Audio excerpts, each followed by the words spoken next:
it's a virtual meeting, but I'm nevertheless very, very happy that it is taking place with a fantastic line of speakers, keynotes, and 5 young thinkers. So welcome to all of you, also to everyone's on the panel. Quite a lot of people here on my screen, but it's very cool to have all of you here. So first of all, let me say a brief introduction from my side. My name is Rosanna Fammi. I'm German-Italian, and I'm working for CEPS, the Center for European Policy Studies, as an associate researcher and also part of the Digital Forum. So I'm the coordinator of this Digital Forum. And my research area is digital policy. So I look at everything that relates to data governance, AI governance, cybersecurity and beyond, and also the links to other countries and how basically digital policy shapes foreign policy and vice versa.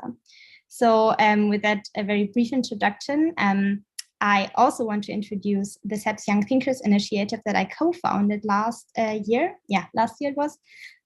Together with colleagues from other units, because we really felt the need to integrate more young voices and diverse voices into EU policy debates. And so we co-founded the Young Thinkers Initiative to really have those discussions with you that we will also have today. And this event on digitalization and with young thinkers is the fourth and the last roundtable that we did as a series. So the first one was on climate change, the second one on migration, the third one on hybrid threats, and this fourth and last roundtable concludes the series. And we are also having a special session at the CEPS Ideas Lab, which is on the 1st of June. So we're really excited to have everyone on board.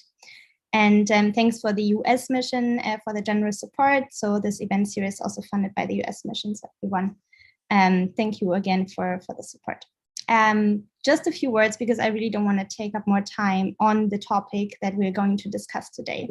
So basically, as we all know, technologies have been intrinsically become an essence of our daily life. Like it's almost like electricity or breathing, right? We cannot really survive anymore without a digital technology, a connection, Wi-Fi or a phone. And obviously, this has also manifold implications on today's life, and especially on moments of crisis and conflicts that we in Europe, unfortunately, have been experiencing at our very skin since recently. And in the beginning, we planned this webinar on more the role of human rights in the digital space and how the EU is leading, or perhaps like a very influential player.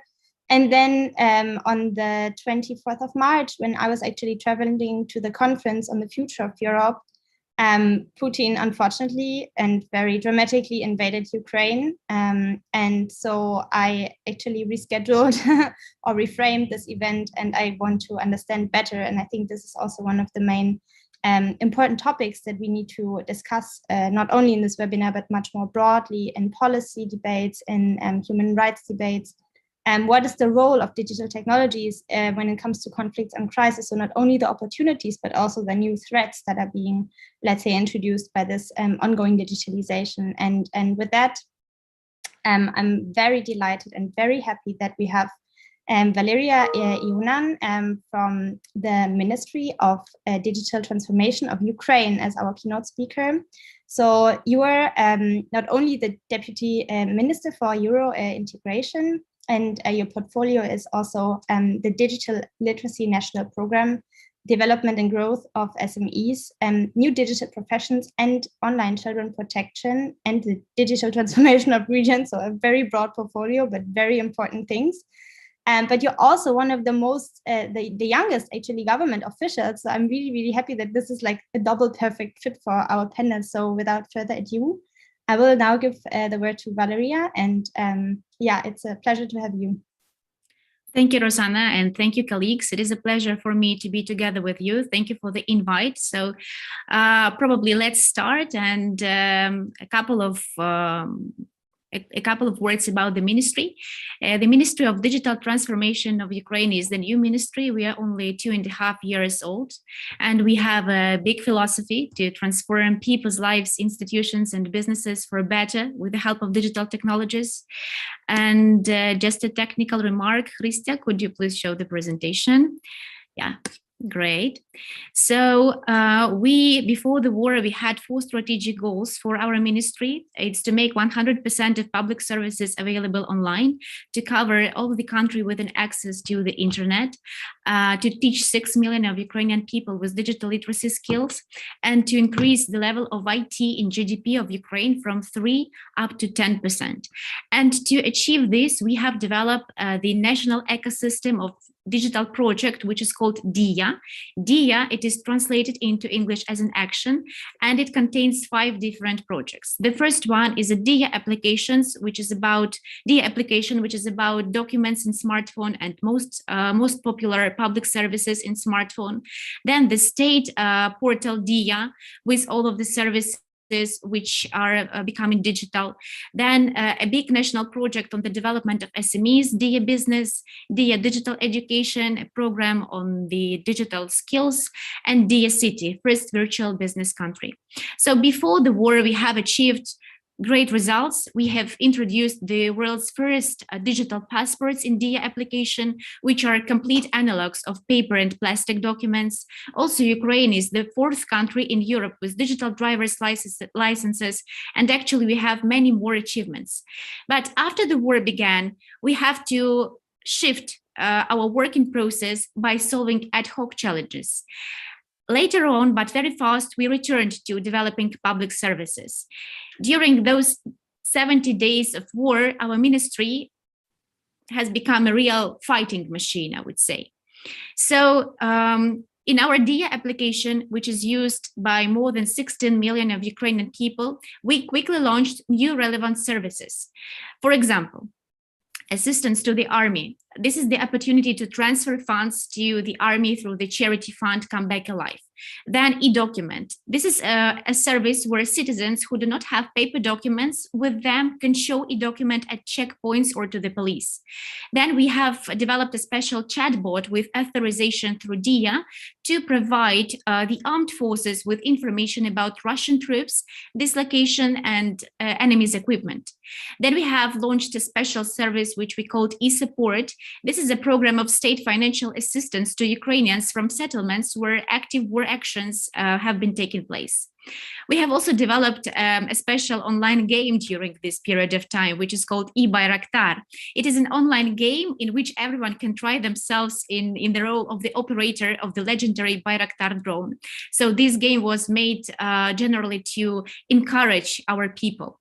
We have also developed a special service for damaged property. So this is a submission of notification by Ukrainians about damaged property in the combat zone for further compensation. We also initiated the creation of volunteer movement, the IT Army of Ukraine. So Ukraine's IT Army has already more than 3,100 cyber specialists. The tasks are aimed at destabilizing the work of Russian and Belarusian key internet portals. The Russians are trying to misinform Ukrainians and all the world in order to win the informational war. So the question was how to protect citizens from this propaganda.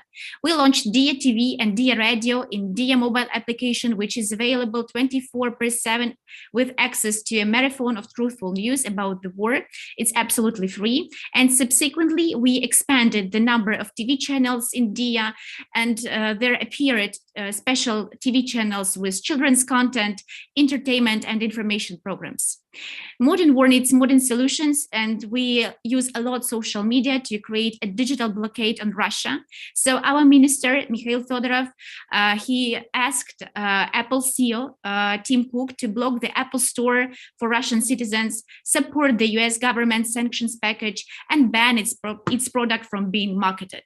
He also called YouTube to block Russian propaganda news, which call Ukrainians Nazis and drug addicts, and which are constantly lying and propagating war.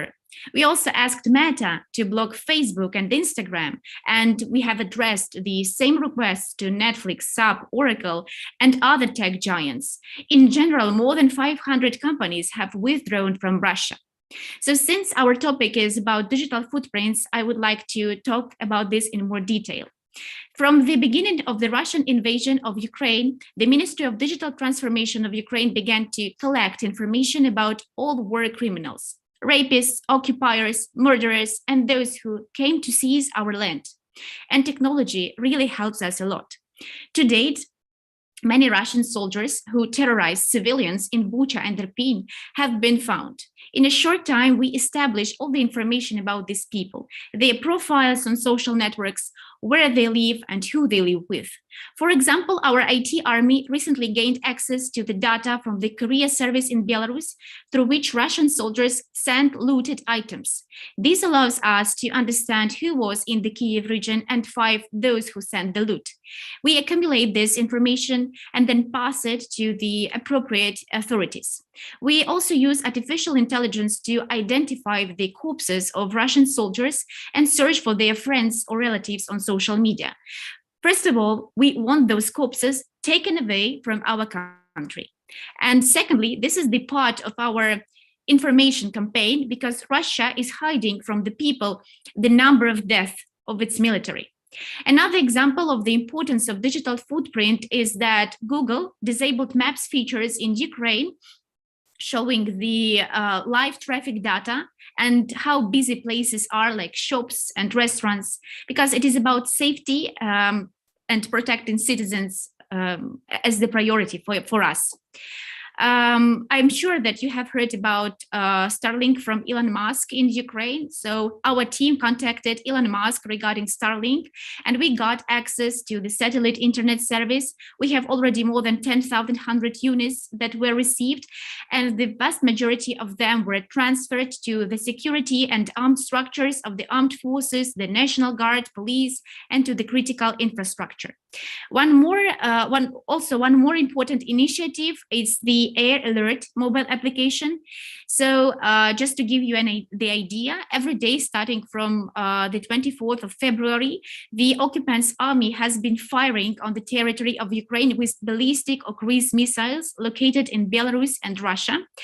And representatives of Russia are giving the world a downright lie while saying that their goals are only military object. That is not true, because they fire on residential buildings, they fire on maternity wards, they fire on hospitals, on shopping malls, on theaters, and more.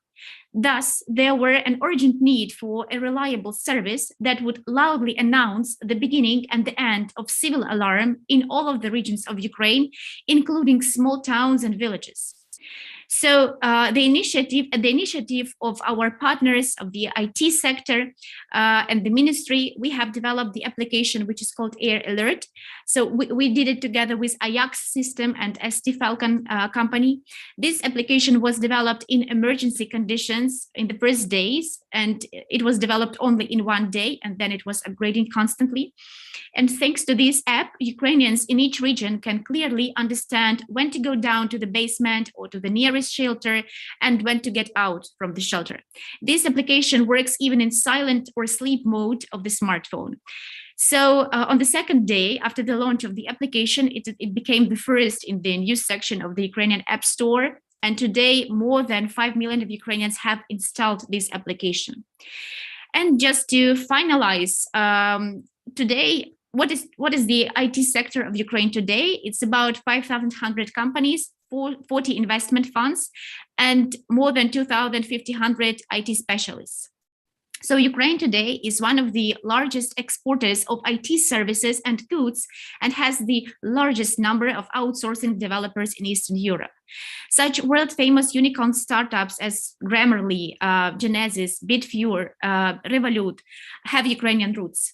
No less well-known Ukrainian companies are Preply, Restream, Reface, Ajax Systems, and many others.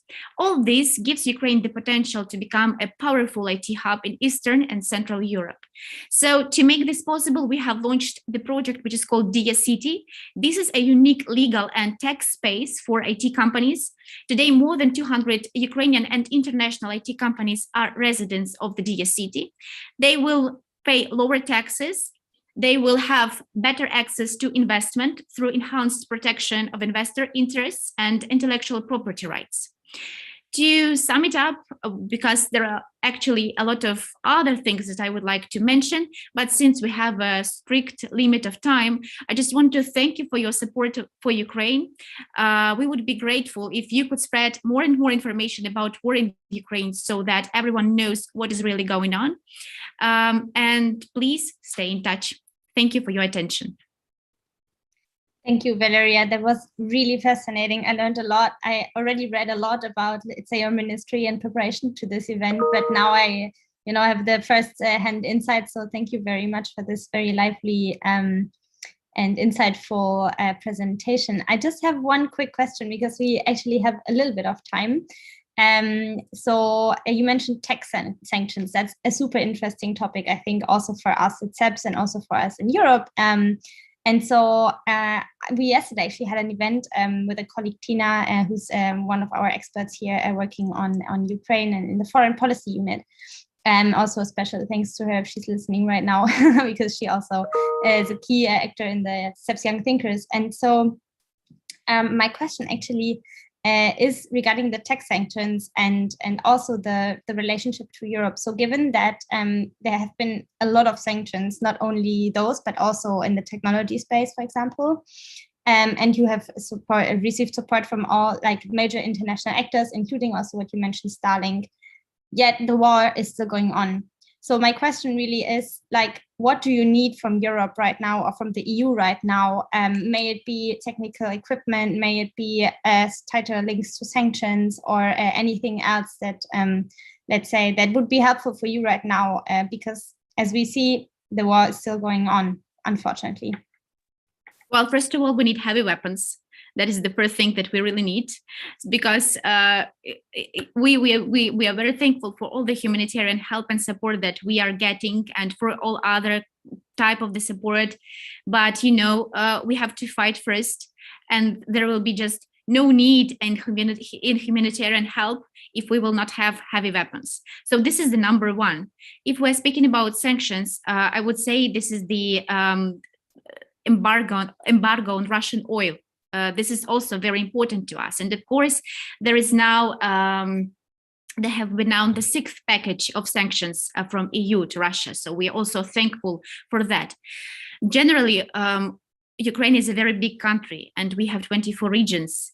And in every region, we have the CDTO with his team. So I would make a step back and I would just explain that last year, the new position in Ukrainian government was approved, which is called CDTO, Chief Digital Transformation Officer, on the level of deputy minister or on the level of deputy mayor in cities, for example. So those people are responsible for digitalization in their own spheres with their teams. So we have CDTO in 24 regions of Ukraine with their teams, and lots of equipment, of technical equipment, unfortunately, is not available now in those regions due to the war. So of course we need some stuff like laptops, cables, routers and others, but we are already getting them from our colleagues from Estonia, Latvia, Lithuania, France, Poland, Slovenia, and other countries. But we definitely will need it more and more for our healthcare systems, for our educational needs, because there are more than 7 million displaced people in Ukraine and more than 3.5 million displaced in Europe, Ukrainians in Europe. So this is something that we would definitely will also be very grateful. And of course, spreading the word about what is happening. I know it seems that there is a lot of information about Ukraine on the media, but it is very important to continue telling what is happening here, because it really helps us to bring more and more attention and to finalize this war, to win this war, I would even say. To win this war. Yeah, thank you for this insight. Yeah, I totally second that. That obviously also with the new media environment that we are now going to also speak about, information flows faster, but also passes on faster and disappears faster. So the more, let's say, interaction there is, I assume that this is very supportive. Thank you. So let me pass it on to the interventions. Unfortunately, we have not yet been connecting to Zef Epstein, the next panelist. So if he's still joining, we can maybe give him the floor later. But first of all, I would pass it on to Alexandria Williams. She's a journalist at Deutsche Welle, and she will also maybe explain a bit more about her profile. Actually, in the interest of time, I would, oh yeah, okay, now we see each other. In the interest of time, I would actually just ask each speaker to introduce yourself, because apart from the job titles that I can obviously read out, you have some so interesting profiles that I would also give you the chance to introduce yourself. So I'll pass it over to Alexandria, and then we take it from there. So Alexandria, the floor is yours, and thank you for joining. Of course. So I'll just dive right into it. My name is Alexandria Williams.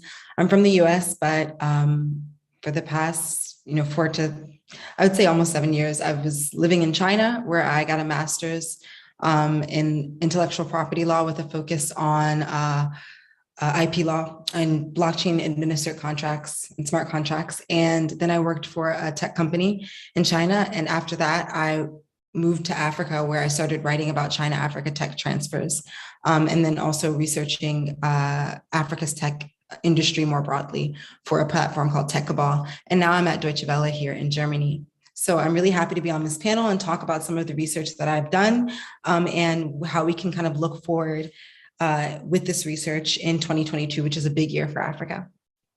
So in Africa, digital technology has become a tool in conflicts and crises, especially for governments.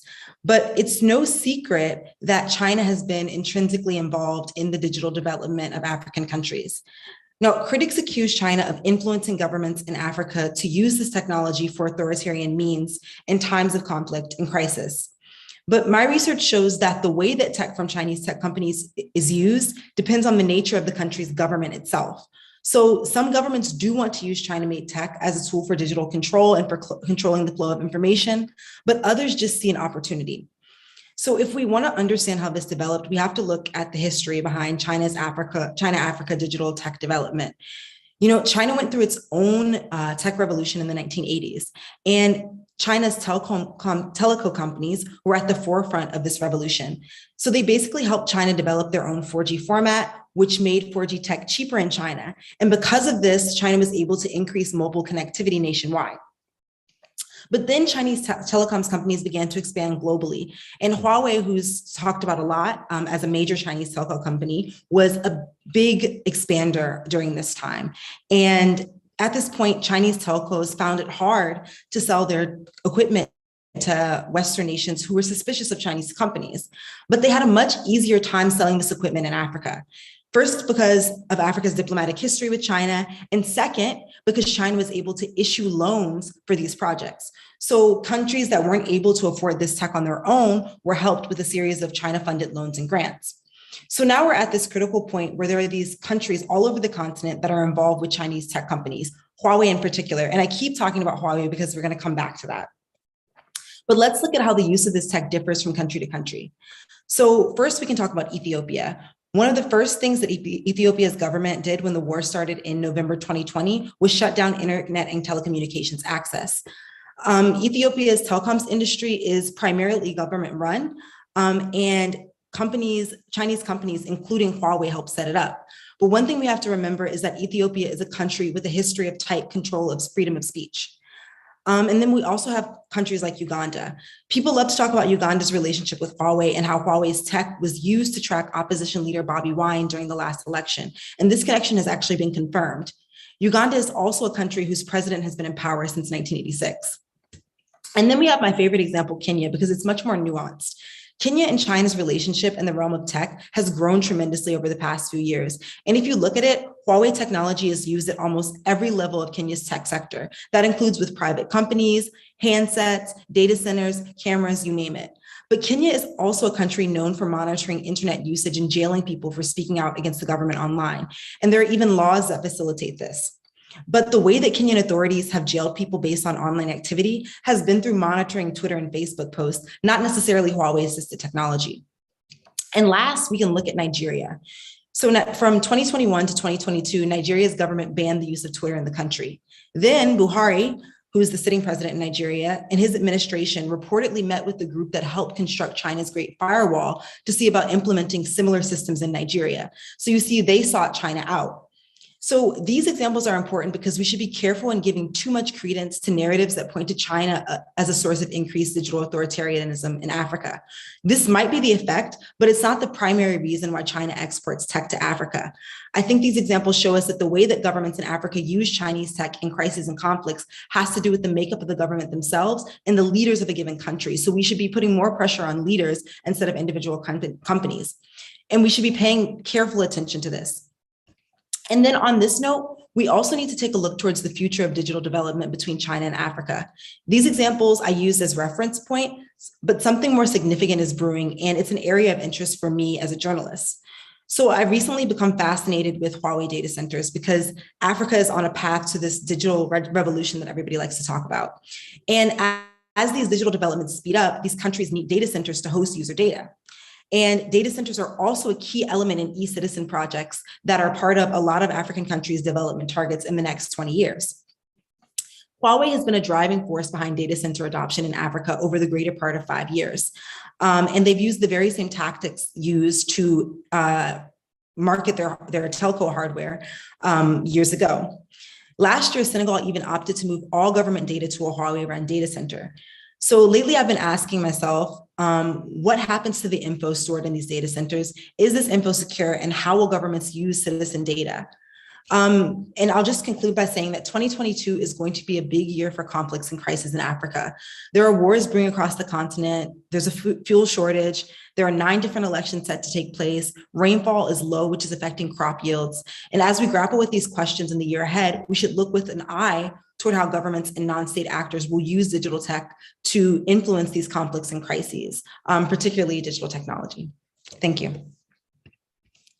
Wow, yeah, thank you very much for sharing this very different, but very nevertheless very relevant and very concerning perspective, let's say, on the use of technology and the infrastructures basically that connect China and Africa, and the development especially of increasingly critical infrastructure.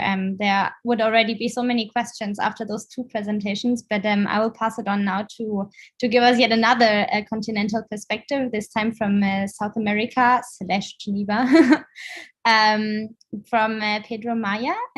He's a PhD candidate based in Geneva, and I'll pass it on to you to introduce yourself also. Thank you for joining. Thanks so much, Rosanna. As you said, my name is Pedro. I'm a PhD student here at the Graduate Institute in Geneva.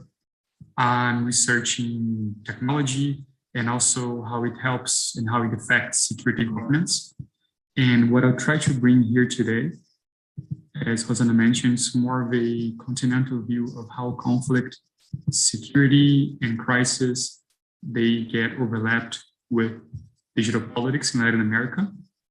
And my goal of this presentation is to introduce you to our audience engagements with digital technology in conflict and crisis settings in Latin America. As you may know, it is impossible to cover all existing cases. So I'm going to present a few moments where this juxtaposition of conflict, crisis, and digital politics was really salient. And with each case, I'm going to try to raise some questions and concerns pertaining to the way political actors understand and relate to digital technology and conflict in the region. So the idea here is pretty much just to introduce a little bit about the topic, talk about the particularity of Latin America, why it gets praised as such a different kind of case, introduction to the cases, some general reflections about them, and also I'm going to try to prompt some questions about how all of those processes affects us as academia and also as practitioners. So Latin America is perceived, at least by part of the academia and also by some practitioners, as a challenging region to engage with due to particular practices and dynamics. Some attribute to a different kind of colonization or to distinct political and historical formations like the 20th century military dictatorships of the region. But regardless of the justification, Latin America does present some difficulties because its daily life tends to challenge clear-cut and rigid concepts and analytical categories. So as a region, It's always contesting, complexifying, and providing unexpected ways of doing politics. And what I present here are some scenarios that illustrate this process. And I'm going to start with more traditional understandings of political crisis, conflict, and digital politics. And I'll try to slowly complicate and diversify these engagements by showing some creative and also adaptive connections between conflict/crisis and digital technology. So I would like to bring us all to Chile and Colombia, and to Chile in 2019 and to Colombia in 2021. In Chile in 2019, the Santiago subway system, Santiago is the capital from Chile, their subway system announced an increase in the price of the metro ticket. So high school students will have to start paying more. And this sparked a whole bunch of what they decided to call evade the payment of the fare movements. So they started to pass the turnstiles without paying, and also they started to invite people to do the same thing. And several images of these movements circulated on social media platforms such as WhatsApp and Instagram. And this aspect of the realization of activities was fundamental to the construction of their claim for a fair subway ticket price. However, this was just the trigger for several public manifestations of other latent discontent in the Chilean society. So people took the streets to complain about the expensive education system, precarious healthcare, the privatized pension systems, and other kinds of inequalities. Now, I would like to bring us to Colombia, which is this picture right here, which was taken from one of the protests, where we can see es hora de sacar la indignación de las redes sociales a las calles, which pretty much means time to take the indignation from social media to the streets. And in Colombia, the situation was a little bit different. And in this case, Colombians have massively returned to the streets in 2021 in a national strike against the tax raise, part of a new tax reform of the government of Ivan Duque. And this mobilization was motivated by deep social demands, indignations of the violent response coming from the state. So we have these two cases, both in Chile and Colombia, where digital technology mattered for the conflicts and for this kind of social movement. First, because it created space for narrative disputes around the crisis, so narrative disputes around these protests. And this took place on social media platforms like Facebook and Instagram. And here, misinformation and disinformation played a significant role in the way the protests were interpreted by the society. But it's also important to signal this out, especially because we're talking about how platforms moderate content and how they tackle misinformation and disinformation. But digital technology also mattered in those two cases because it became the means for organizations to come up with ideas to organize protests and other political action through encrypted chats, so using encryption on their own benefit. And lastly, the technology was also really important in those scenarios because it was treated as a way to hold the government accountable for excesses and unlawful practices for videos and other kinds of user-generated content, which brings us to our second case, which is the death of Lucasville. Lucasville, he was shot on May 5th, 2021, and he was a 37-year-old Colombian student activist, and he was shot several times and was critically wounded. And on that day, Lucas was also protesting in those national strikes that I mentioned earlier. And after months of silence from the police and the state prosecutor's office, some essential questions were still unanswered. Was Lucas the victim of a targeted attack? Have the police and state officials adequately investigated the killing? And all those questions remained unanswered. And in this scenario, two organizations started to work with the data that was available. And also they started to work with open kind of information. And I'm talking about forensic architecture, and also I'm talking about Bellingcat and what they were able to put their hands on. And I'm also going to share another part on my screen. They were able to put their hands on public information available from CCTV cameras. As you can see here, they were able to get this kind of CCTV footage, which also showed the entirety of the incident, including the position of the gunman as they were shooting Lucas. And with this kind of public available information, they were able to predict also the point and the angles that were used during this whole maneuver, including where they escaped. So showing all the, let's say, elements surrounding the killing of Lucas.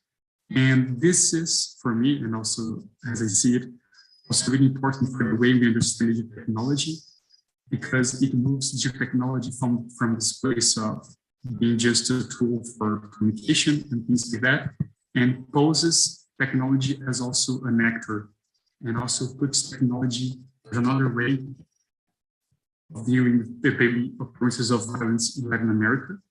However, this is just one way that conflict engages with technology in Latin America. And I would like to talk about how criminal organizations are engaged with social media. And this is something really particular to the continent, where groups from all over the region, and I'm talking about Mexican cartels, the Maras in El Salvador, criminal gangs in Brazil as well. They became widely recognized for the presence of social media, especially Instagram, Facebook, TikTok, and even Twitter. And they have been using digital technology in their own way.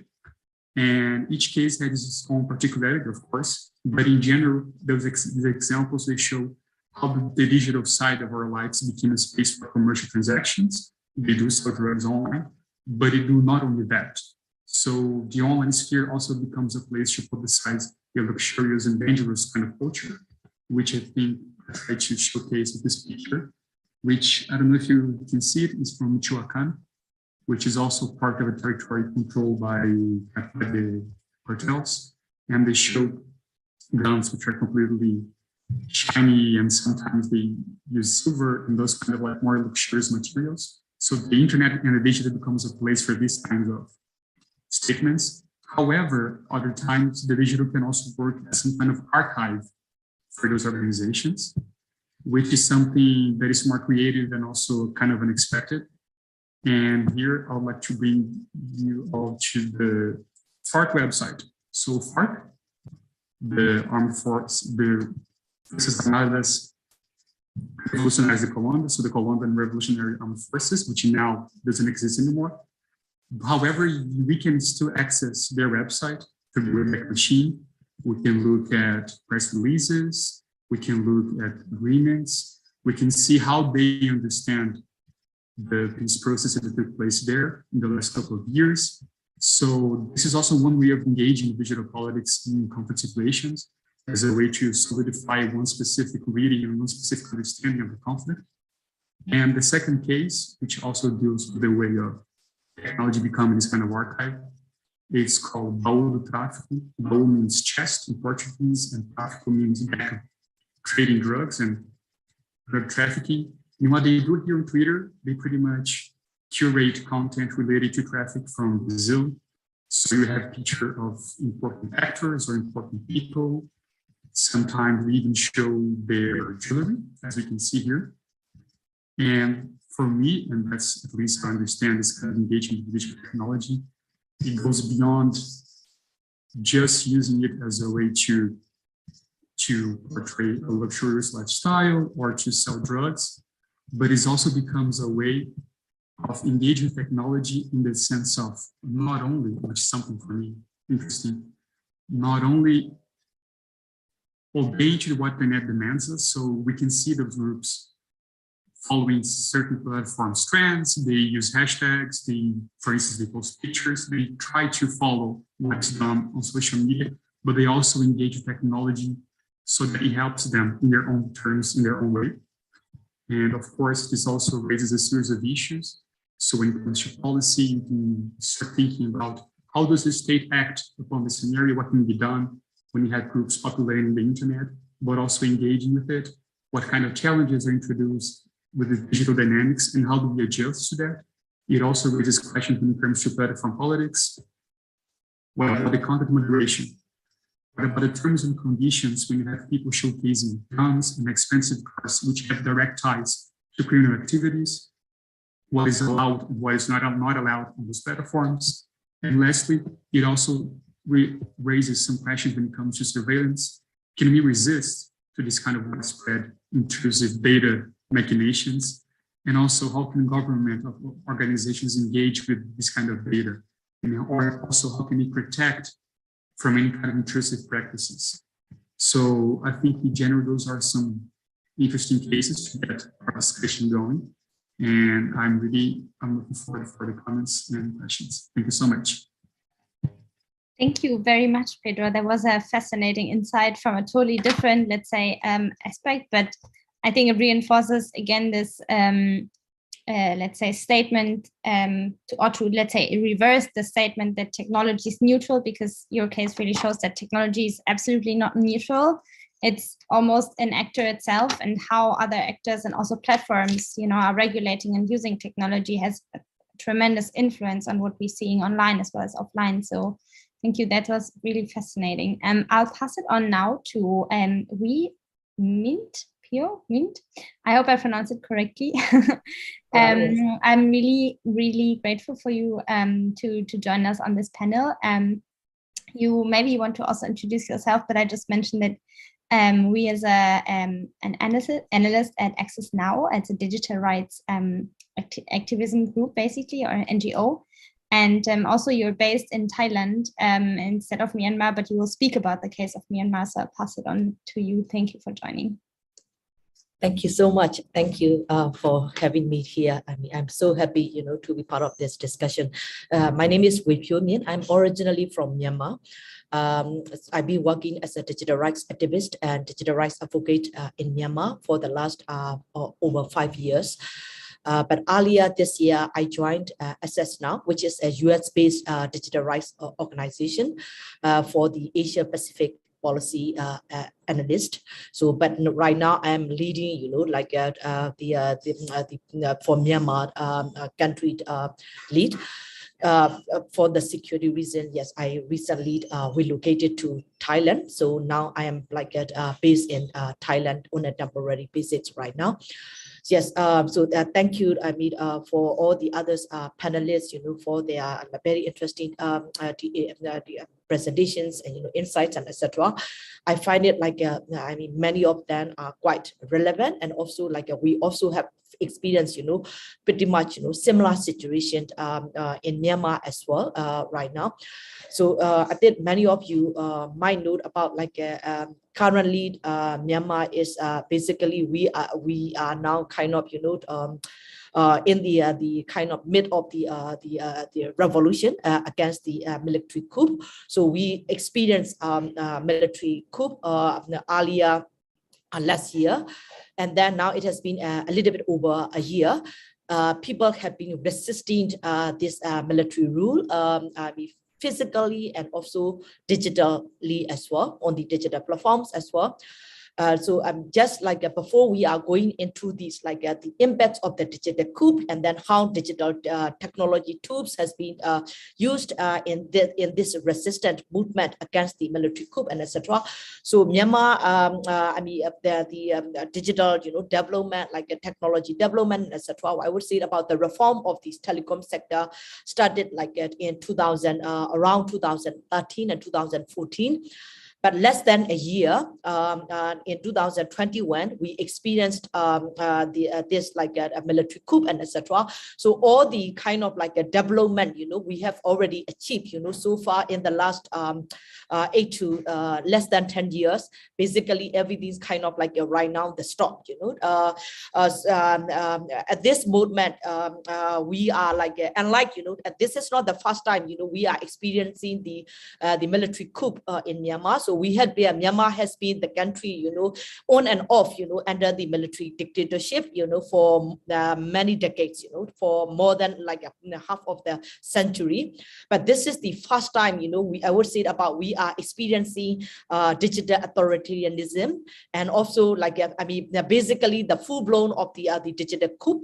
At the same time, the different digital tools, how those has been played out in our resistant movement against the coup and etc. So that was currently let's say going on.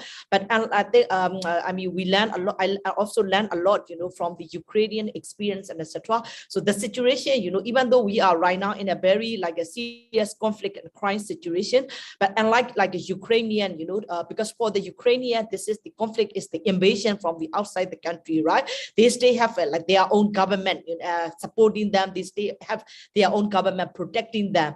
But for us, Myanmar is totally different, because Myanmar is, I would say about it, supposed to be own government, right? Oppressing the people, by using these like digital tools and etc.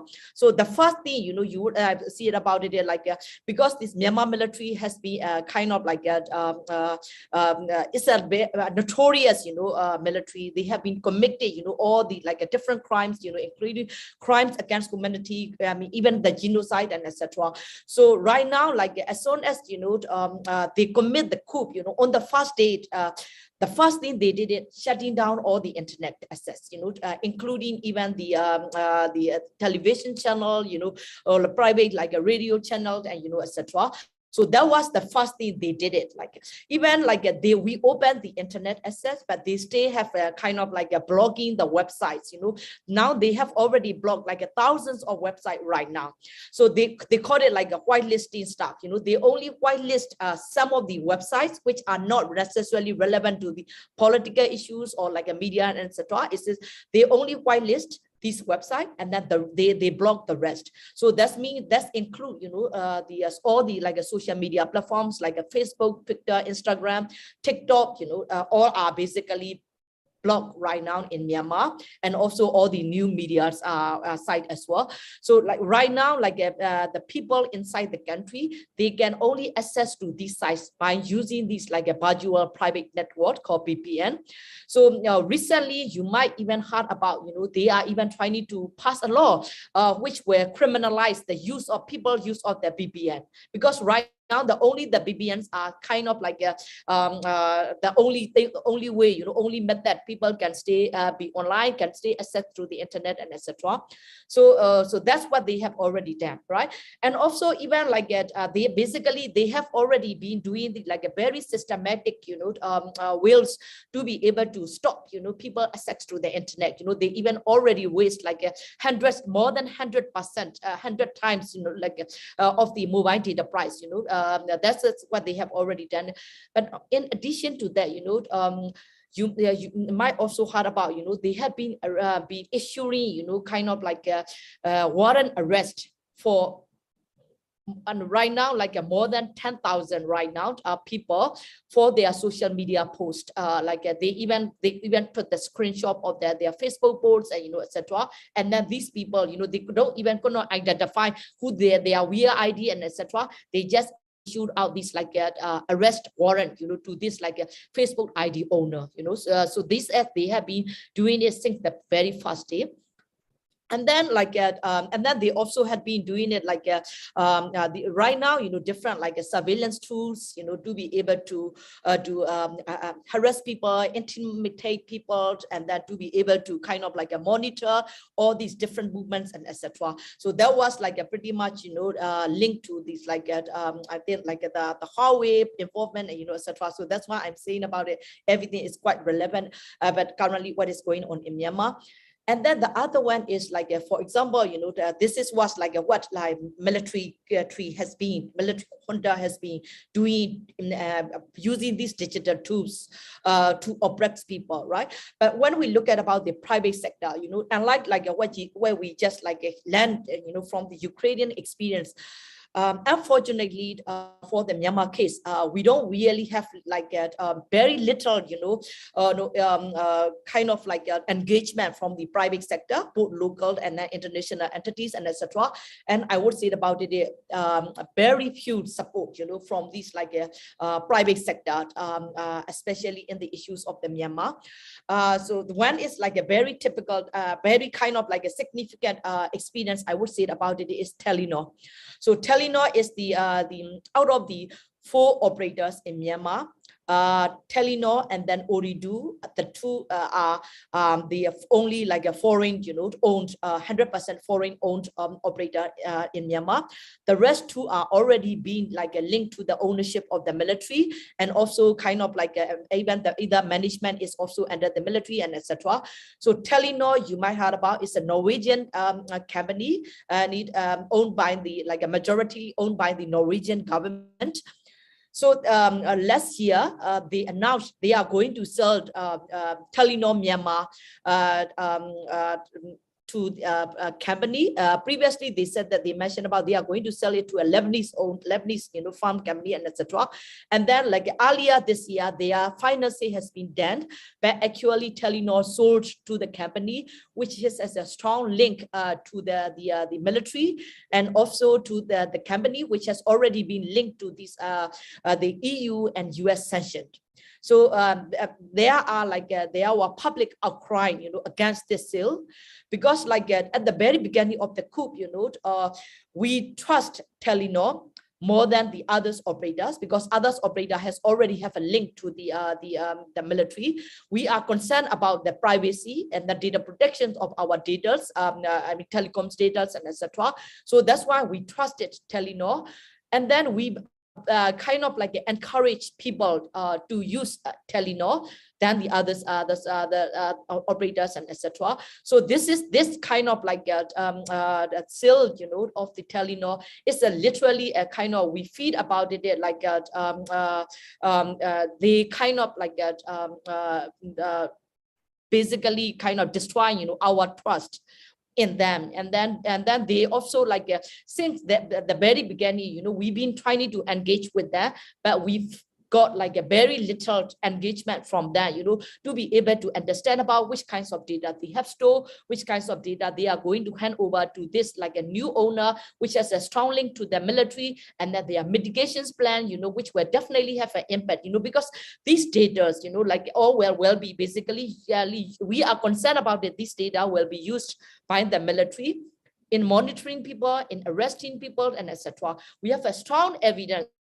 Military has been making these a data requests from these operators and etc. in arresting people. They are already have evidence.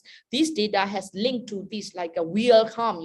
That's mean linked to the killing of the people, arresting people, even confiscating of the properties and business and etc. So that we have been so concerned in the past. And then another I would say about the private sector, is a Telegram issue. So Telegram is the right now other than the Facebook, Telegram is the, I would say, about the second popular platform in Myanmar, because Facebook banned the pro-military military personals, military as institutions and etc., and also the military supporter. So those, we could call it, these bad actors moved to the Telegram, after they got kicked up from the Facebook. And then this basically right now, Telegram basically allows them, to misuse, their platform and etc. So right now, on a daily basis, the post and basically this pro-military the personals, they have been using the Telegram, as their military to spread, their military propaganda, and also to basically doxing people, even calling for the bounty, and even right now revenge, killings, and etc. So this Telegram, they have been using the Telegram. In the past, a study from the earlier this year, what we have been seeing about it, hundreds of people has been arrested by this the Telegram post, and then house business has been confiscated, and also even in some cases houses has been burned down, because this pro-military group, they share, the Facebook posts, or the screenshot of the Facebook posts, who has been supporting the movement, basically calling out, and then now earlier study from this mid-April, what we have been seeing about it is even they are basically calling assassination of the people. They have been called, basically they have been sharing about the IDs of the people who has been supporting the movement, and then a screenshot of their involvement in the different movements, and etc.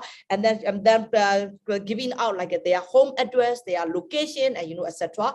And then calling the killing of these people. And then once the work has been done, they share the pictures, the killings, the bodies, and etc. And then basically that has been ongoing for this last two now it's a little bit over 2 weeks right now.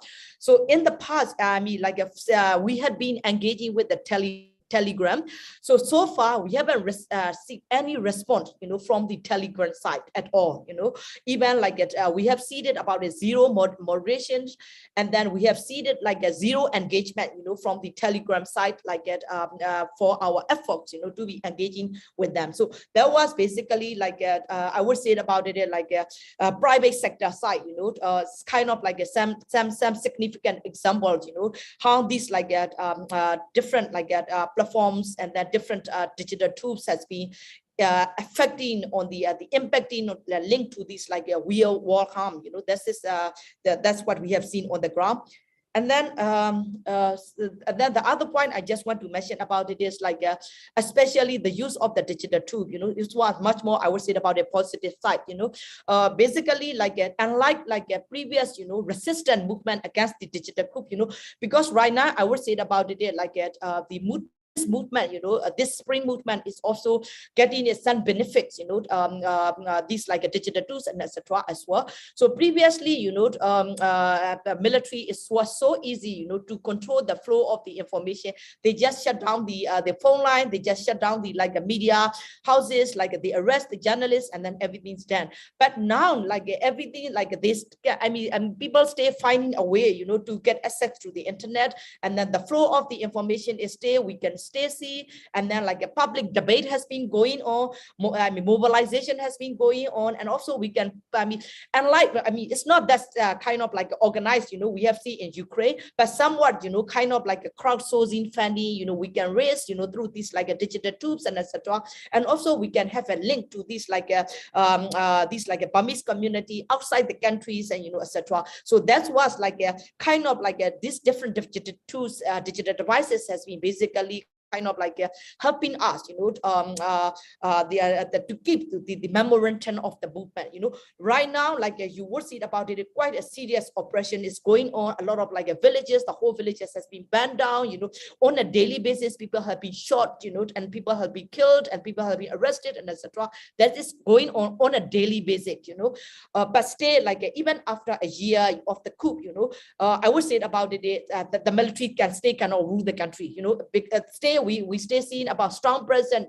The protests are still going on the streets in the major city, and then like a huge like public like a debates, and then mobilization has been going on in these different digital platforms and etc. So I think those are basically thanks to these different digital tools. We can stay make it like a kind of like a support system. Accessible to the Amandis like the people in Myanmar. So that was, I would say about it, much more positive side. Maybe I will stop here, and then we will come back, once we have a question. Thank you so much. Yeah, thank you. Wow, that was yet another very fascinating insight from another angle, let's say, in the world. Very concerning, very unfortunate what is happening. I mean, for us, for me, let's say, at least in Europe, it's impossible to hear that, something like this is going on for more than a year. And I think also me, based in Brussels, we speak about platform regulation, we speak about, the role of users in accessing information and so on. And I think our debates are sometimes, very privileged, because in other parts of the world, there are much more concerning things and developments going on. So thank you very much for sharing this perspective with us. So now let me pass it on actually to the 5 CEPS Young Thinkers. I'm very delighted to announce we have 5 excellent interventions from 5 young people that have all applied. And their questions were selected because they were just the best. Very critical, very good. And they already know, or we already know in which order we're going to speak, but I will nevertheless quickly announce the names. And I see Valeria has joined us again. Thank you for joining us. I was not sure whether you had to leave because of something urgent, but it's great to see you back. I'm not sure actually if you're back right now or not, but in any case, I will pass it on to Joanna. Joanna is the first CEPS Young Thinker that will intervene. And she actually asked a very interesting question, which is focused a bit on Ukraine. So depending on whether Valeria is there to answer, we can basically put this question in 2 directions, but I'll pass it on to Joanna to introduce yourself briefly and to go ahead with your question. Thank you very much. Thank you all for your very interesting presentations. My name is Ioana, and I'm Bulgarian, and I'm very, as I think everyone else here, I was shocked by the Russian invasion of Ukraine. So my question is focused on that mostly. The Code of Practice on Disinformation, the European Democracy Action Plan, the Digital Services Act, the Digital Education Action Plan, and many other initiatives were created by the European Union to tackle the challenge of disinformation. However, we don't see much effect, and the Russian invasion exposed many fragilities. The Russian-backed propaganda intensified its efforts to influence the domestic audience, as well as the Russian diaspora and Russian supporters around the globe. In addition, Russian trolls and influencers remain present in social media in spite of the ban of some Russian news outlets. So in this context, how can we use information and digital technologies to assist Ukraine? And how can we reach the Russian population that, due to the Kremlin laws on disinformation, does not have access to independent media and suffers Kremlin's oppression? And also a larger question on what conclusions can we draw from the current war in order to prevent such use of disinformation in the future.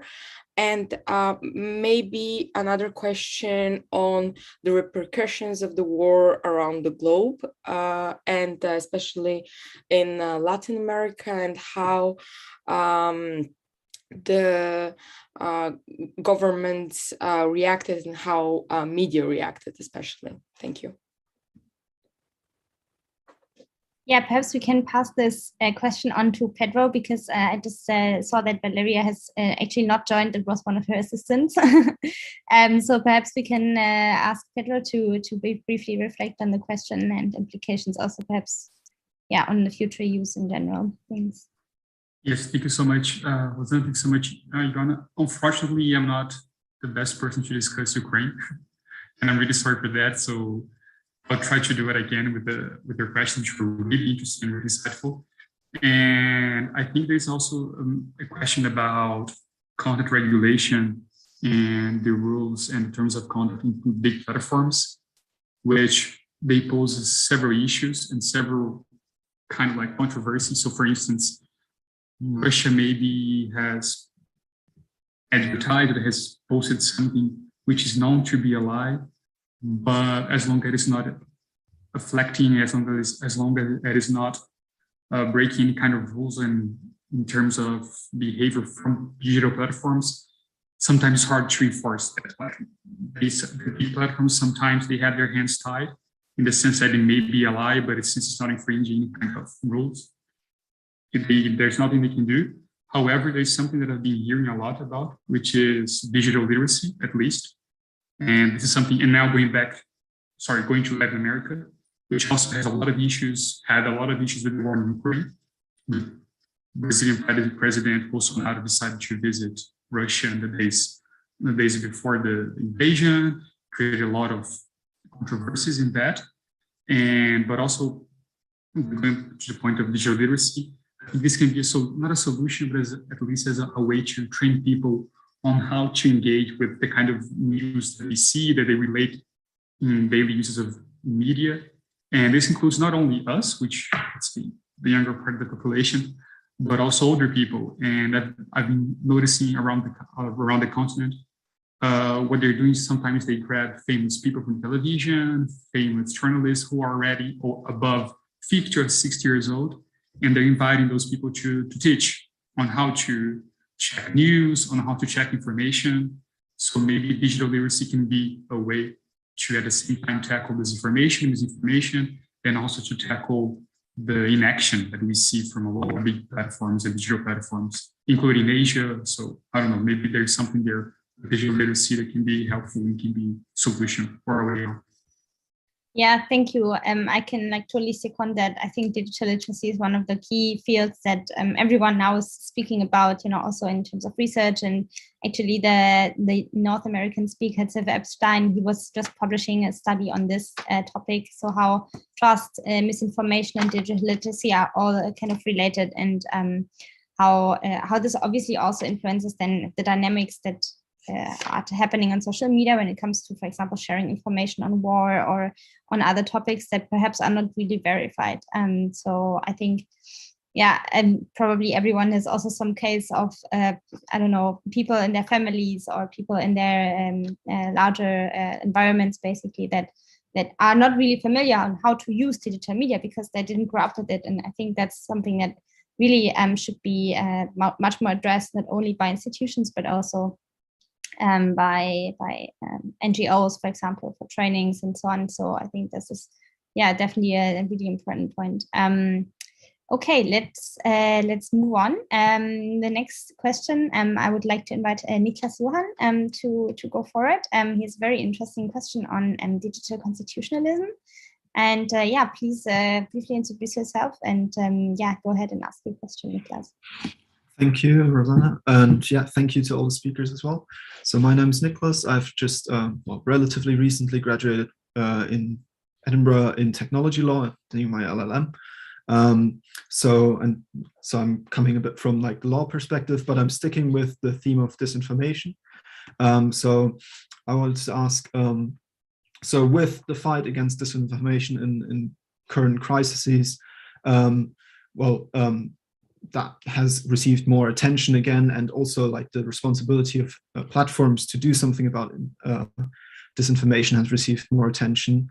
But I think through that we've also realized how much kind of arbitrary power platforms have in the way that they moderate content, and that there's a very big lack of accountability. And I think even when measures are supported, such as the deplatforming of Russia Today, it still leaves people with a bit of a sour feeling to it, because it was a decision that was entirely at the call of a private company, and I feel like that's what makes some people quite uncomfortable, even when we support the overall aim of the decision.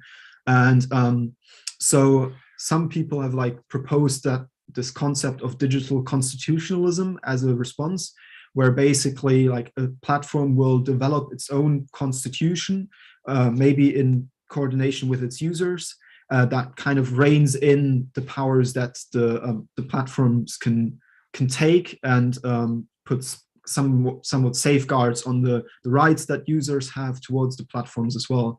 And the idea would then obviously be to safeguard things like fundamental rights to freedom of speech and information.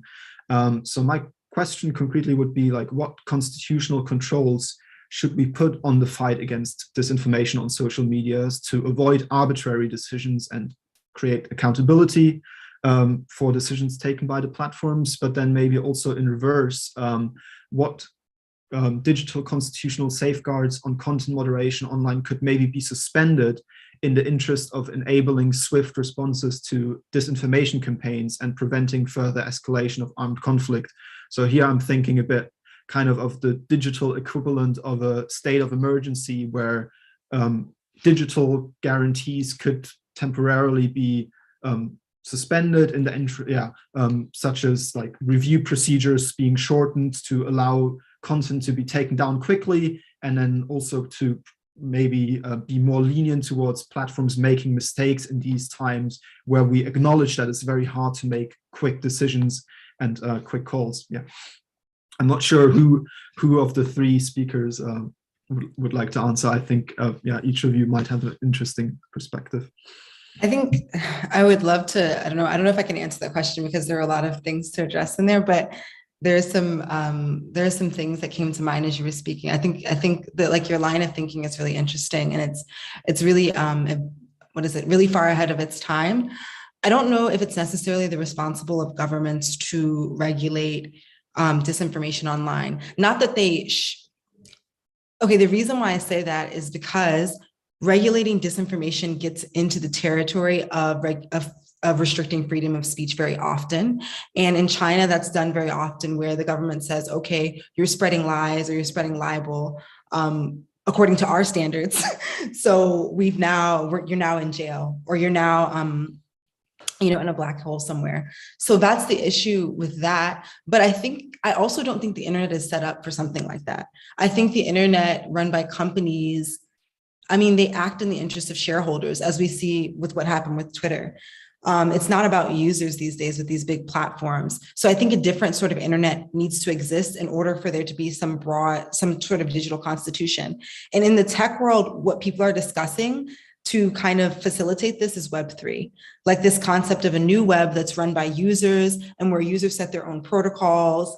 But a lot of my colleagues, I did a Web3 article here. A lot of my colleagues now have questions about Web3. They say, okay, if this is a new version of the internet or a new way of browsing the web that's set up by the users, if these users are all talking about the same thing and they set up the protocols, does that create information silos?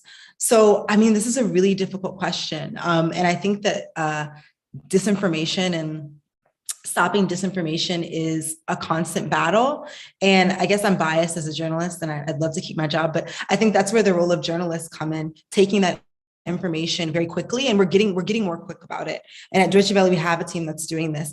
Us as journalists becoming more quick of taking these ideas and these this information that people post online and interpreting and drawing on different information to say whether it's true or it's false. So yeah, in conclusion, I don't think that we can expect these big platforms to abide by any sort of constitution because there are business interests at play.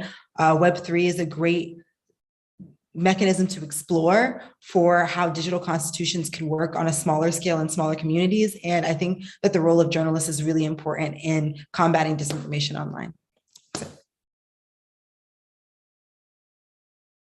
Absolutely. Yeah, go ahead, please. Yeah, I just want to share some of these situations we have in Myanmar as well. That's totally quite the especially addressing these misinformation, disinformation, hate speech, and also kind of better the role of the private platform and etc.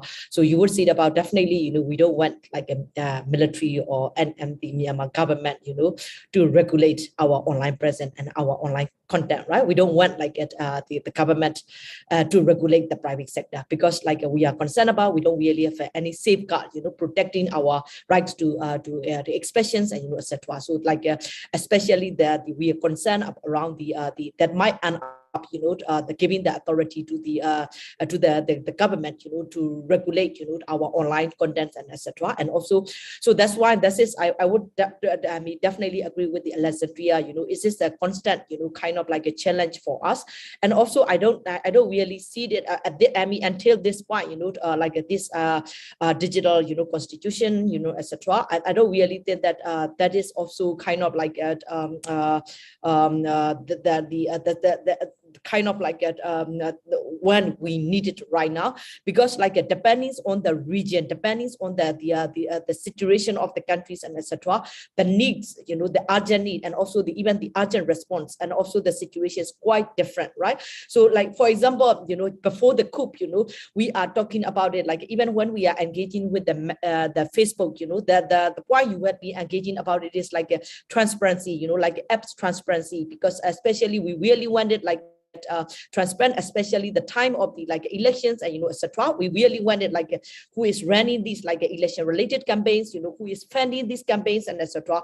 We really want Facebook to be transparent, who are behind these campaigns, right? So that is what we have been pushing, right? But right now, as soon as the coup, everything is quite now changed, because basically this transparency, the one we have been acting, is now kind of giving us a risk, because the military has been, monitoring, and the military has been looking at about different organizations, who has been running these different campaigns and etc. Basically, we can get arrested, So there are right now, even in those kinds of one particular policy, there are a lot of debate currently right now is going on. And then another one I did that's also relevant to the different other countries as well. That one is the Facebook dangerous organizations policy. You know, they have a set of the definition, you know, for these dangerous non-state organizations. So they banned it for Myanmar. You know, they banned it 4 organizations right now. They call it non-state, you know, dangerous organizations. So they banned they banned. I think it was done in it was long before the coup, but those are the ethnic armed groups, you know, these are the ethnic revolutionary groups, you know. So that's why right now, you know, we has been questioning Facebook, you know, whether they are going to review this policy and etc. Because banning this organization, and also even the banning previously they even banned the praise or support or any kind of, you know, even the supporters and, you know, etc. of this organization are also banned. Because of this action, what we have been seeing about it, we could not really hear, we could not see the perspectives of these different ethnic groups, you know, because these countries, you know, right now we are kind of talking about the federalism, you know, we really want to talk about this equality, we want to hear about different voices of the different ethnic groups and, you know, etc. So this is quite a crucial time, you know. So that's just we've been asking a Facebook team as well to be able to review, you know, they are a terrorist, you know, definition and etc. So those kinds of things, those are, I would say about it, particular requests, you know, relevant to only the situation of the Myanmar. You know, this situation might not necessarily be relevant to the other country and etc. So that's why right now at this situation, you know, a global, you know, multinational, you know, corporate platform, you know, come in and with this a very one with a stick, you know, kind of, you know, digital, you know, constitution doesn't really work in this kinds of situation, because different countries have a different situation, and the different countries have a kind of a different needs and etc. and then different impact as well. I think they have responsibility to address these issues as well. So that's why I won't at this moment, maybe we might need a little bit a further discussion to be able to understand better, to be able to get it a different perspectives of the need of this this digital constitution and etc. But at this stage, based on my country's situation, I don't really feel it that is a need right now. Yes. Yeah, that's very, very fascinating. I'm just coming in because we have still 3 more questions to go, and I would perhaps ask for Kate to intervene now, and because I think it's also very linked. And then perhaps afterwards, Pedro, you can be the first and go ahead and respond to both, because it's also quite linked to also not only what the Rio said, but also to your topic first. Yeah, so please go ahead, Kate. Thank you for joining and raising your question. Hi, I'm Kate. I'm from Ireland originally, but I'm studying in Belgium for my Master's in European Studies. So I wanted to ask about sort of content moderation and the role of companies outside of the EU. So while the EU are taking steps to prevent disinformation through some of their proposals in the DS Digital Services Act, we have seen a lot of issues with large tech companies not adequately investing resources into content moderation outside the EU and North America. For example, Facebook has been previously accused of contributing to anti-Muslim riots in Sri Lanka in 2018 by not having enough moderators able to review content in one of the major languages there. As conflicts take place in many diverse regions, different languages and political contexts, and social media platforms continue to grow outside North America and EU, they may increasingly contribute to conflicts by letting disinformation spread without adequate moderation. So how can we ensure technology companies take their societal responsibility more seriously beyond the EU and North America?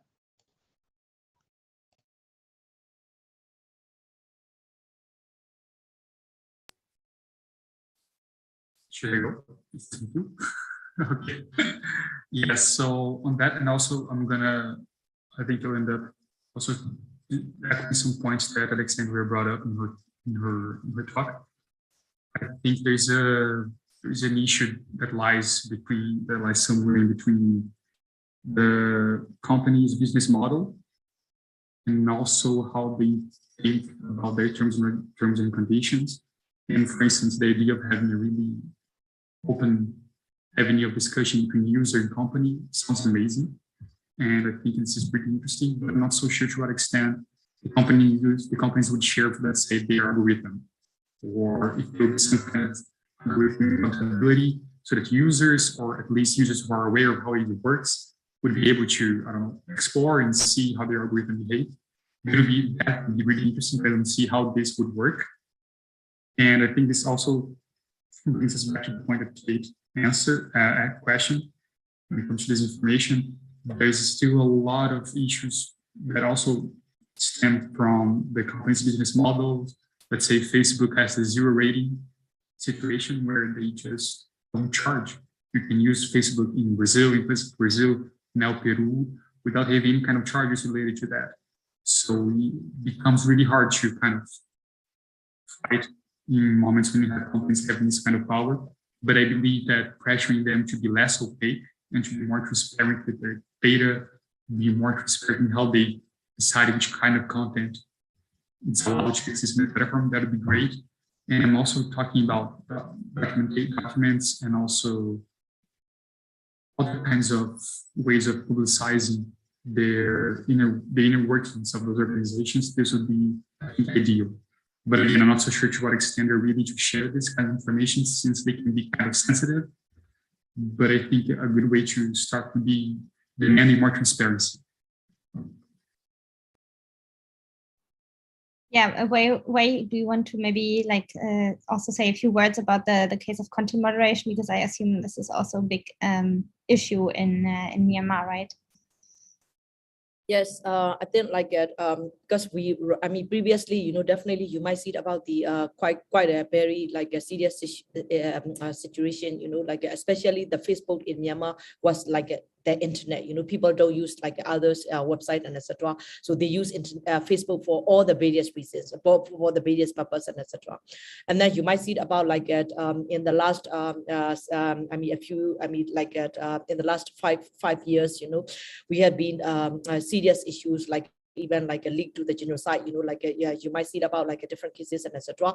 Facebook contribution to the genocide and etc. Because Facebook failed to address, the hateful content, on the platform and etc.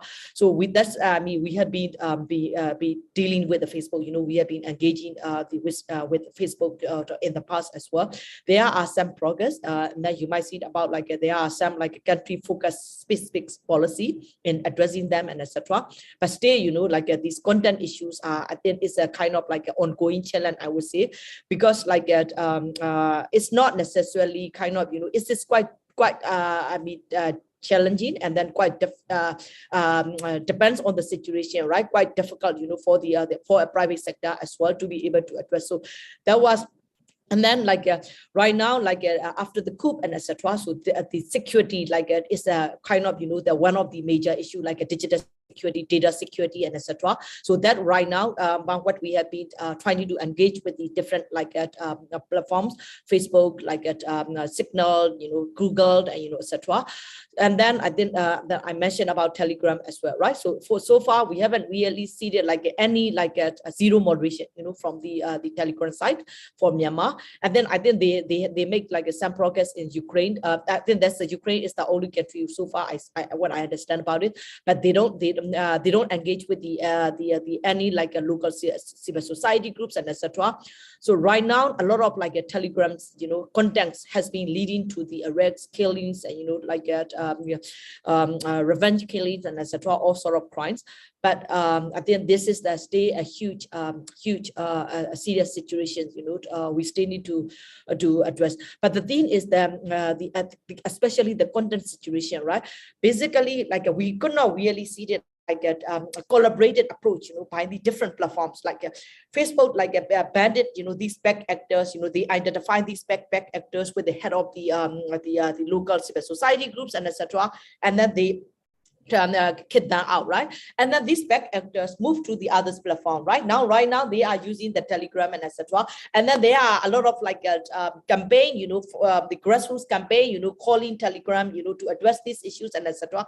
Now these guys are start talking about it, okay, after this, let's move to the Bible, let's move to the Line, other apps, So basically, we are, for the last, I would say about it, 5 years, study from more than 5 years, we are dealing dealing with the same issue but different platforms, so that is still we could not really find it like any solution yet, and then the other one is also the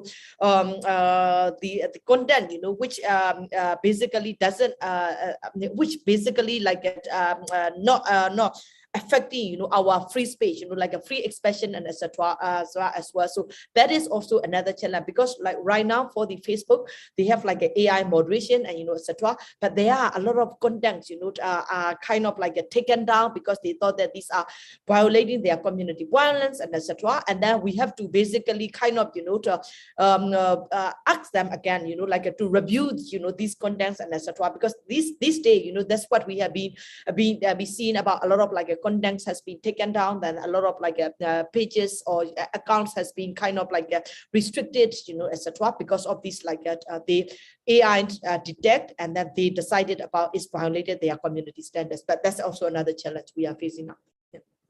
Yeah, thank you. That's actually also a good transition to the next intervention by Nikita. And actually, I would like to ask Nikita and then directly Marin to go afterwards, because actually your questions are also a bit linked. So it's about the role of security and let's say a more prosperous future. But I'll give the floor to both of you first, Nikita, and then Marin to briefly introduce yourself and briefly ask your question, as we unfortunately don't have a lot of time available. Yep. Thank you, panel, for the enlightening discussion. I've learned a lot today, definitely. My name is Nikita. I was born and raised in Moscow. I'm currently doing a master's in international political economy of Europe at the LSE. So greetings from London. Yeah, I wanted to build up on the question that was asked by Kate, actually, of sort of what can we do about digital rights, right? And then sort of propose an avenue on that. And maybe slightly sort of circle the question around the competencies of people on the panel, right?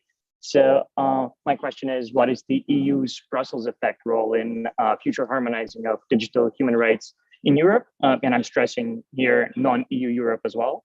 And beyond, a particular reference to the EU General Data Protection Regulation, and to sort of zero in this question on the expertise that we've heard today here in the panel, maybe specifically to angle it towards Alexandria's, to what extent we could see opening new markets and introducing new conditionalities through the EU's trade and investment policies, and how could we potentially see policy adoption of the same or roughly the same level of digital human rights within countries, for instance, in Africa, with which, or Latin America, with which the EU has trade and investment agreements?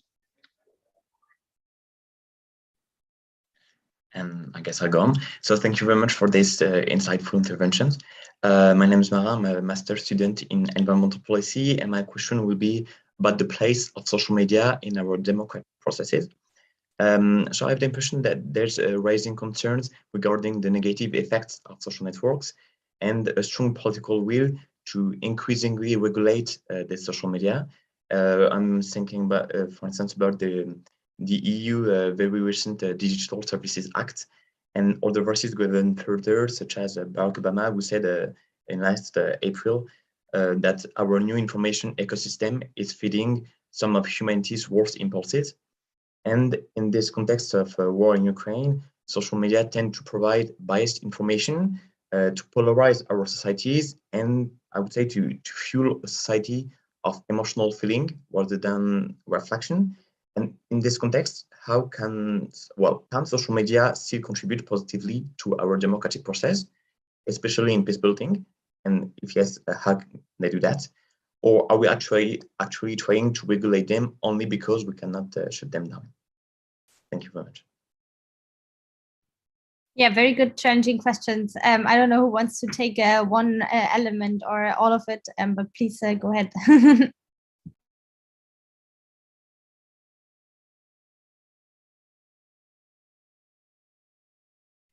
Nikita, can you ask your question, the bulk of your question one more time, because I'm trying to figure out how to address it. Sorry, I know we're pressed for time. Yeah, no worries. So I was talking about the EU's Brussels effect role in future harmonizing of digital human rights in Europe and beyond, and essentially looking at how, with reference to your expertise, how EU's trade and investment relations with developing nations of Africa and maybe Latin America could be leading to policy adoptions of equally the same level of digital protection digital rights protection in those countries? Would that be something that would be possible? So what I can say to that is that that's already kind of happening in some way. So I think over the past 2 to 3 years, I think Kenya, Ghana, is it maybe Rwanda? They all implemented general data protection laws that are based off of laws from the EU. So they're following suit because they do realize that, you know, I do think that the EU has a lot of influence over what Africa does and how and why they adopt policies, especially because a lot of these policies are used as benchmarks for NGOs that might distribute money, or for the IMF and things like that. So I think some of that is already happening. As what might happen in the future, I don't necessarily think that in the future it will continue in this way, because Africa as a continent is becoming a much more powerful operator in the realm of digital technology. And whereas before, I think African countries needed help from EU countries to develop digital technology, they're now finding ways to do that on their own. And I think one thing that we find is when countries are able to control their own digital space, they start making their own rules. So I think that now the key is to start working with governments and actors within governments in Africa to actually help them intrinsically understand why these laws need to be in place. So that's my thought on that. I hope that answered your question.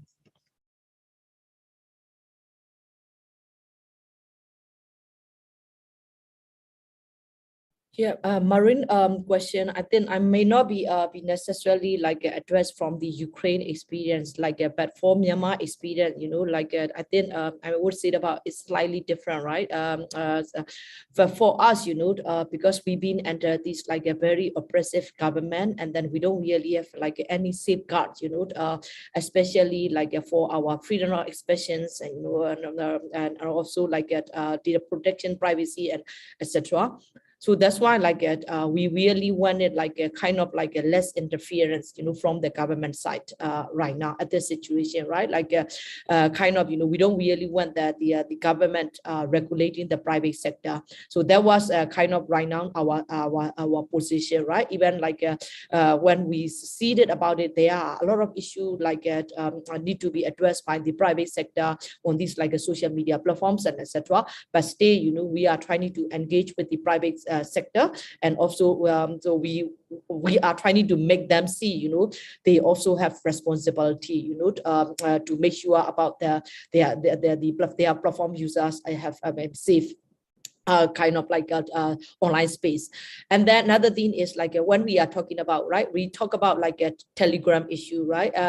I mean, Telegram right now very serious impact on the ground. We have been seeing about, but the arcs we have is we are not seeing, you know, we are not campaigning against Telegram, or we are not also not campaigning, we are calling for this the shutdown of the Telegram, because we really want these social media different platforms available, you know, as many as possible to the people in Myanmar, because this is basically the kind of encourage, you know, the flow of the information, and also kind of providing, you know, the access for the for the people, you know, to express their opinions, and you know, etc.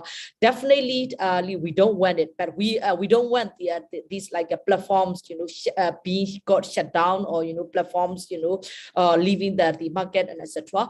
But the only question, the only ask we have, it is these are the serious impact on the ground, and then these different platforms platforms have a responsibility, you know, to address this issue. So there was only basically request asking, you know, from our side, and also I mean, somewhat a link to the GDPR and you know, etc.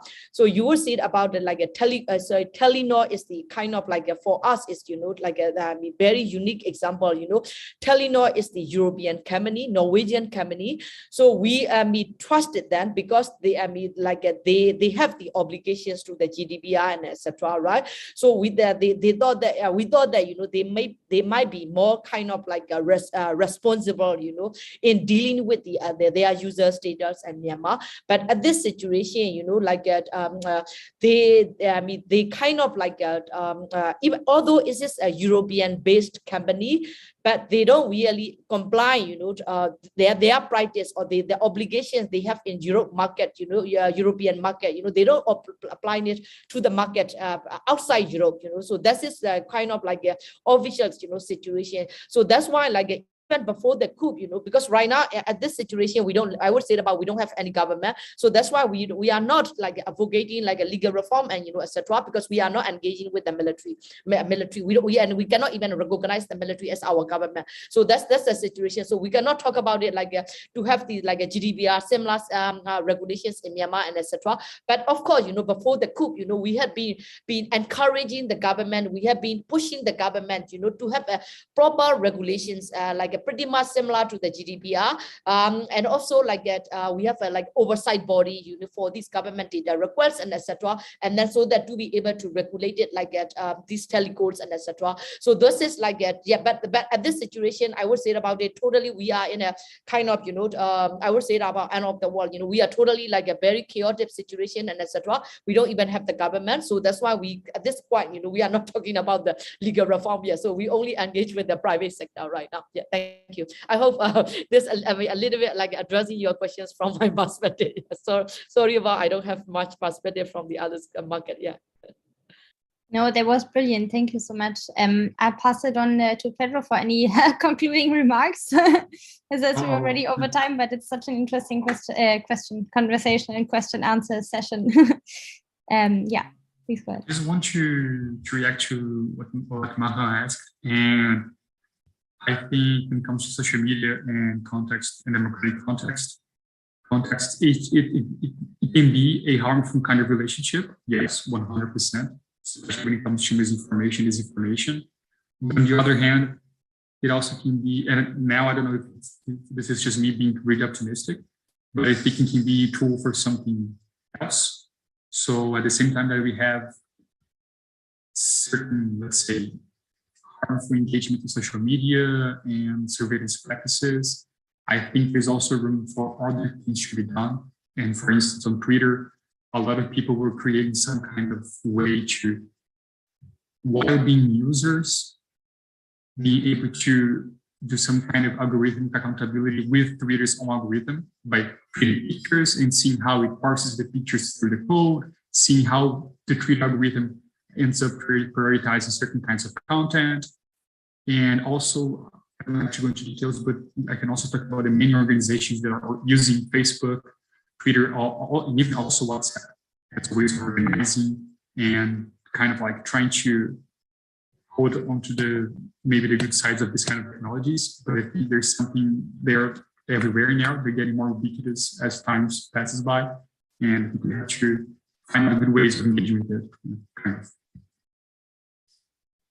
Thank you. Yeah, that's I think also a good roundup, and I'll make it really brief and just requote what we have said. Same issues and different platforms. I think that for me summarizes the event quite well.